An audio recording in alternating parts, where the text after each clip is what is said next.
नमस्कार मैत्रिणींनो, घरोघरी मातीच्या चुली या मालिकेमध्ये आता जानकीचा जो काही भूतकाळ आहे त्या भूतकाळावरून घरामध्ये खूप मोठं महाभारत घडणार आहे। आता सर्वांना नेमकं ऐकून घ्यायचं असतं की जानकीच्या भूतकाळामध्ये काय झालेलं आहे, पण जानकीचा भूतकाळ सर्वांना कळू नये असंच आता जानकीला वाटत असतं। तर एवढ्यामध्येच आता ऐश्वर्या ही मायाला ब्लॅकमेल करत असते आणि ऐश्वर्या मायाला म्हणते, तुला जानकीचा भूतकाळ माहीत आहे, त्या मांसवाल्या माणसाबद्दल तुला काय माहिती ते मला तू सांग आधी।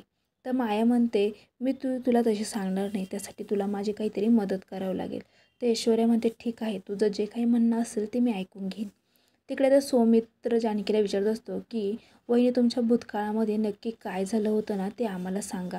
जर तुम्ही आम्हाला तुमच्या भूतकाळातील गोष्टी जर सांगितल्याच नाही तर आम्ही तुमची मदत कसं करणार। तर जानकी म्हणते, माझा भूतकाळ आहे ना तो लपूनच राहू द्यात, नाहीतर त्याचा आपल्या सर्वांवरती खूप मोठा परिणाम होऊ शकतो, आपल्याला कोणत्या तरी संकटाला सामोरे जाऊ शकते। पण सौमित्र काही ऐकत नाही आणि तो जानकीला विचारतो। तर जानकी तिचा भूतकाळ सांगायला सुरुवात करते। तर इकडे आता माया ही ऐश्वर्याला जानकीचा भूतकाळ जो काही होता तो सांगणार आहे। यावरून आता ऐश्वर्या जानकीचा कसा फायदा घेईल हेच आपल्याला बघायचं आहे आणि मायाचा त्या जानकीच्या भूतकाळाशी नक्की काय संबंध आहे हेही आपल्याला पुढील भागामध्ये बघायचं आहे।